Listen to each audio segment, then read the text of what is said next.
Hello, social policy class. My name is Basil Cantu, and today we're going to be talking about the Juvenile Justice and Delinquency Prevention Act of 1974.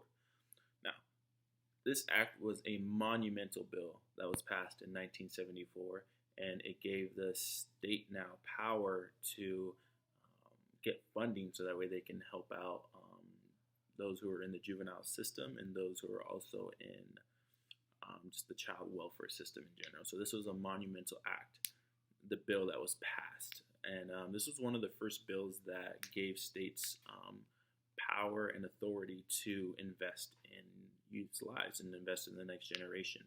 Because there was a huge problem with runaways, there's a huge problem with youths in just being incarcerated.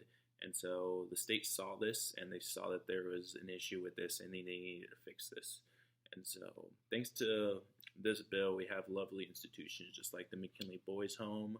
We have foster care systems that are established, and the states have to.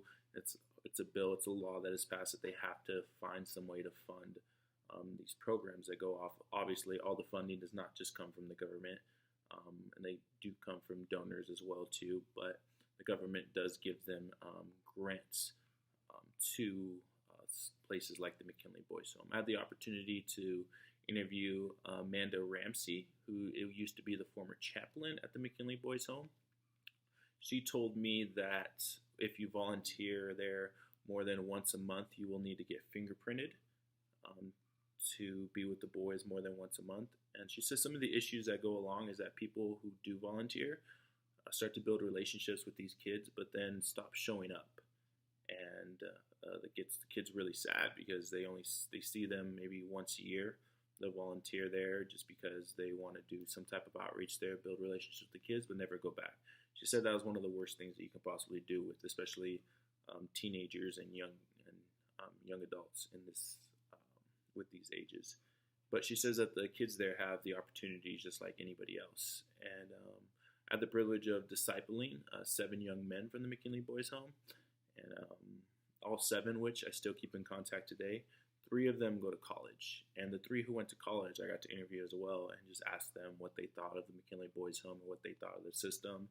And I even mentioned that this bill that got passed, they had no idea what the bill was, but they said that they were very thankful for it because they said without that opportunity, they would have never been able to go to college. So in my opinion, I am very biased when it comes to the Juvenile Justice and Delinquency Prevention Act of 1974 because I believe that without this act, there will be millions upon millions of youth who would not have the opportunity to better their lives. And I believe that investing in the next generation is something that us as Americans and us as just followers of Christ and people in general, that is something that is worth investing in. And that is youth that is in the next generation. So because of this bill, we get that opportunity to do that. And I'm very thankful for it. I'm very biased for it.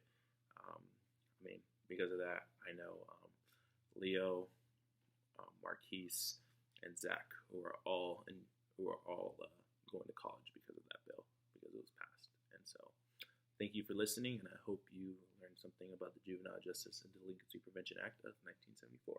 Have a good day.